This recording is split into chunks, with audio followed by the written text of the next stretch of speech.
how do you feel the app is? What do you think are the pros and cons? That is a way of getting testing. There are also particular parts where, as part of the design process of let's say application, you do things such as card sorting. Now, card sorting is a usability technique where a platform might be categorized, and a person might say, okay, and what are the things a website needs?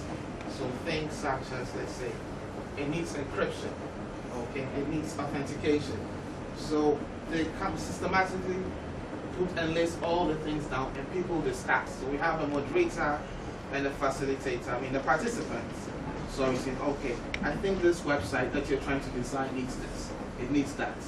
So it's kind of give a user feedback. I don't think you need one password for this because it's not an e-commerce site. It's that kind of different method. And there are also methods in which I would perhaps explain more in my very last section, such as eye tracking, where you're able to measure the point of gaze or where someone is looking at. So in the Western world, where especially they develop apps, they want to know exactly where people are looking at, but they believe that sometimes where people say things mean not exactly what they mean. So they want to get that right down from the person's cognitive mind. And they use techniques such as eye tracking, which is able to detect that. They use other techniques, biotechniques such as what they call the galvanic skin response measurement, which can measure how a person is sweating. And this is used in more advanced things such as gaming and virtual reality headsets. They want to know how a person's heart rate is being used. So for example, there is this company that I bought some little shares from called Trilenium. Now what they want to do is to bring the virtual reality to the supermarkets. So basically someone can be at home, put on a virtual reality headset, and will exactly see all the products that are in the supermarkets as he was in the house. And there he can make purchases as without him moving out from the house, without going online. He's actually there sitting at home. This technology is about 5 or 10 years away, but they then need to do testing to see, not just to see if it works, but if someone puts it on, will it give any physical physical symptoms?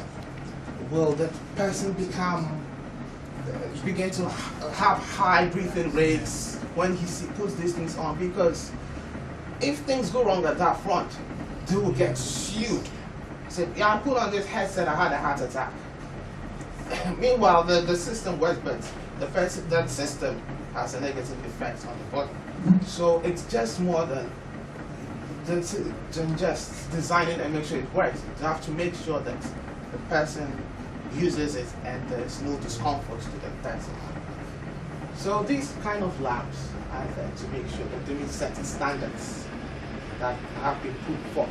Okay, you can design this, but if this thing produces a lot of frequencies or it makes the person staggering, you have to reduce it. These labs are there. And these are some of these methods to put in there. So when a system is released, it has to go through that extra testing phase. And then this is some kind of labs that we want to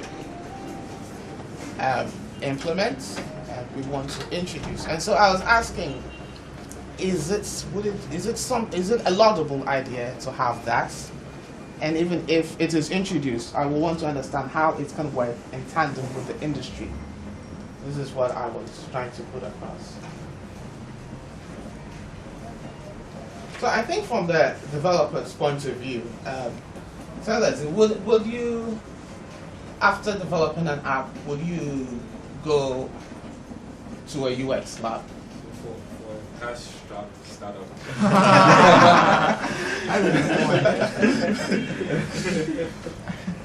Where you're trying to do everything with team members. Everybody's trying to play every single role that is possible. I don't know if, I'm just thinking. At some point, if there's an influx of cash, it's not a bad idea.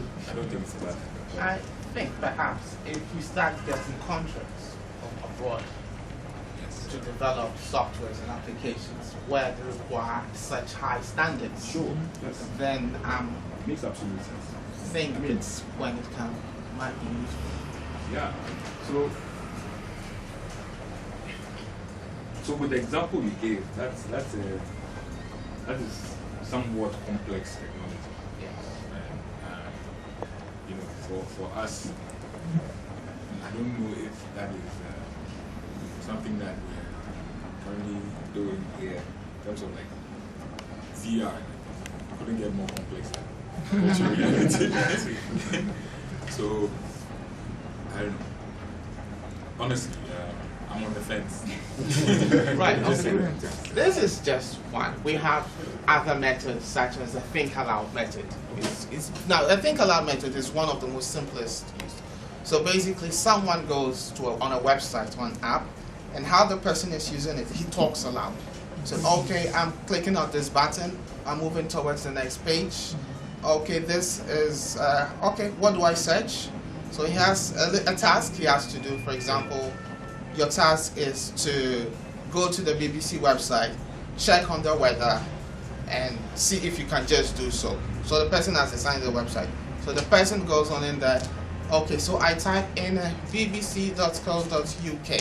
So as the person is doing the task, he's talking aloud, and it is being recorded. So if the person has certain difficulties, you can see in terms of what the person says and expression. So he says, oh, I went towards, I can't find this page. Oh, it's so difficult. Oh, this page is not working. Then the person goes back. Okay, so I need to come back? You can see to the person asking more. If the person is finding the difficulties, then you realize that there is a problem with the design. It's just, we call it a think aloud approach, and it's one of the methods we use in a lab. There are quite many, but I thought I might as just say that it might go to as complex as using sophisticated tools, to as simply as using very less sophisticated methods. So, I think it's a brilliant idea, because sometimes you don't want to do everything.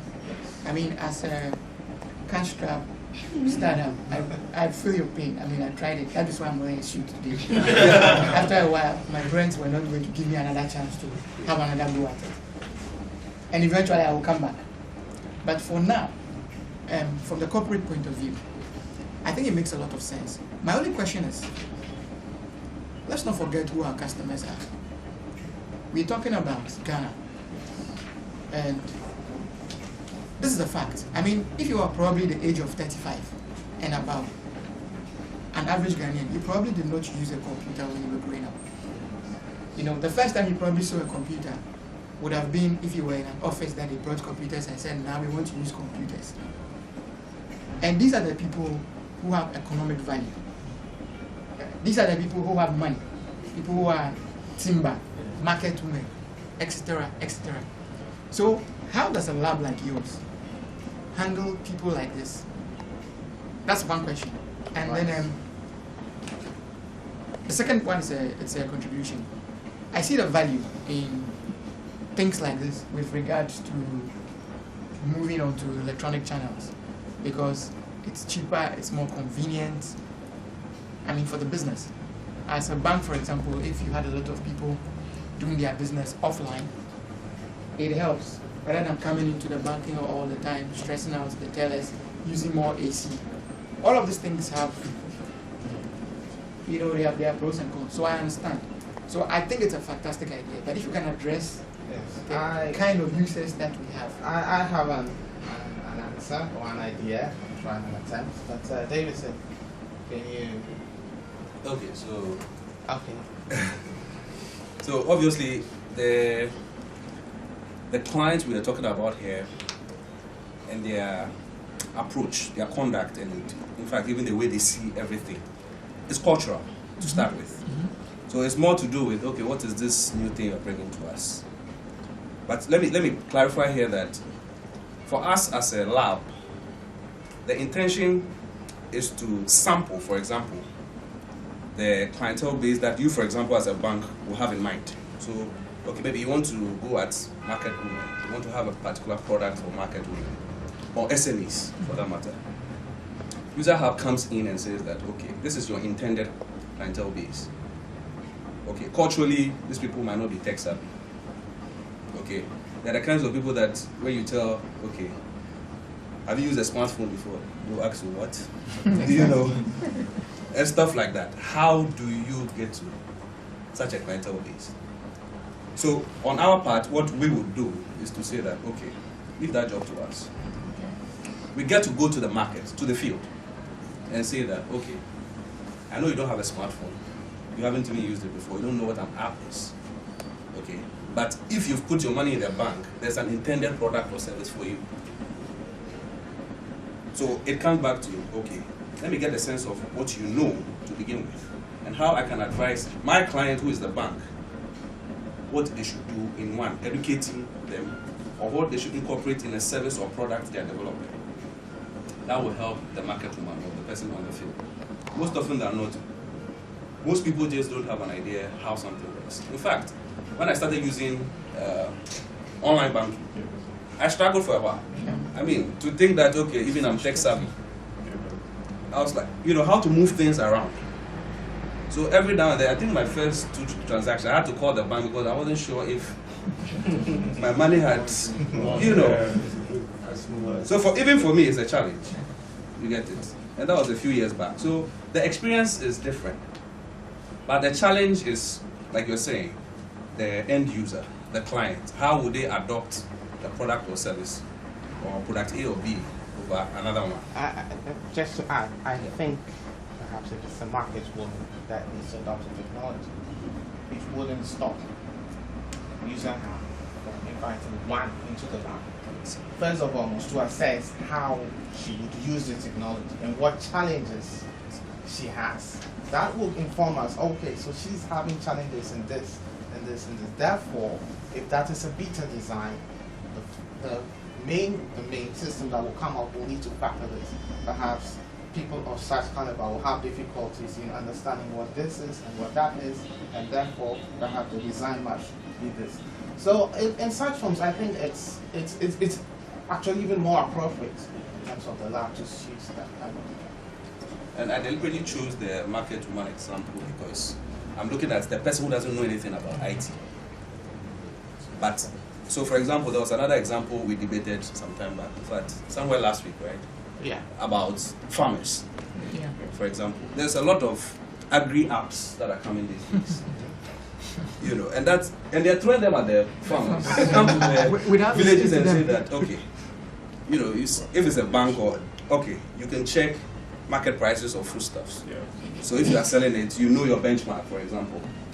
Okay, you can check the weather pattern and know when to grow your crops and so on. But this guy hasn't used a smartphone before. So nothing informs why he should say, okay, I will use it. But it will be more appropriate to say that, okay, let's get a team down there. If he uses a YAM, okay, how do we transition him into a place where he can use a phone? Because if he sees the benefit of what their product or service will do for him in the long term, chances are that he'll be ready to invest time to learn the technology. And we as User Hub or a lab can advise that, okay, even the training and what they have to learn, you don't need to make it too techy. So we can say, minimize the level of tech jargons or possibly explanations to these prospective users and have them, you know, take it a step at a time and small. Transitioning them from a YAM, a phone that doesn't have any application, to one that is. Because they appreciate, and we have this notion that, well, people who don't have IT sense or don't know too much about IT just don't understand the benefits of a solution. Most often they do, but they are constrained by what they know and what they don't know. And that is where we think we are. That is where we think a lab, such as what we're trying to do, becomes very necessary. So that, in a nutshell, that's basically, I don't know if that answers your question, but... Fine. Very good. Okay. I think the lady back of Joseph. I was actually going to comment on the approach. It's a great idea to have the lab or lab with our Ghanaian community and the kind of people like to, their approach to accepting something is very, what's the word for it? It's a bit dicey. So how you are going to approach them and actually have them appreciate the technology is another thing altogether. For instance, with the virtual reality, I had an experience recently. Actually, we bought a few of the gadgets, and then on Val's Day, for instance, we went to Abadi Beach and tried to make it fun for people to appreciate it. So we put in a couple of videos for them to watch. Right. My first experience was I needed to know what kind of video I was going to watch because it could be scary and actually want to, yeah. Right. So I started, they actually didn't let me know what I was going to watch, all right? But when I went into it and I realized, I saw something and I was like, okay, this is scary because I was in the forest. I'm like, where am I? So I'm like, you should let the people know, at least let somebody know what you're going to, what you're going to watch, what you're going to see, so that maybe the person is somebody who has some fear phobias or all that. The person can start relaxing, be cool, enjoying it. But it was quite fun. People enjoyed it. People were actually, so you could get the feedback as to whether or not they would purchase something like that. So it's your approach to showcasing the product you have. In information theory, there are different theories. There's a concept of technology adoption, where once technology has been introduced, people will adopt and use it. And there's also one called technology resistance, that people will do anything as much as possible to resist whatever system is coming in, just because they may have used this for such a long time and are so comfortable with that. And therefore, when you want to introduce something, it is very hard. Now, within such things, we have what we call the early adopters. People that are tech savvy and are always looking to adopt technology. Once they get, oh, this is new, let me get this, let me get that. Then you have the latecomers, that people that will come in once they've seen that some people have used it and it's working for them. Then they said, oh, well, this is working for them, so let me also try it. And there's a technology adoption model. So we have the people that start in early. So we have a few of them, but if the technology is good, then the latecomers will come in, and it's the early adopters that initially people need to target on, especially when it comes to testing. So that's just something I just wanted to add in terms of the theory behind information systems usage. And I think the last part that I think I wanted to focus on is training. What are your thoughts on training people on user experience, and at what levels should it be?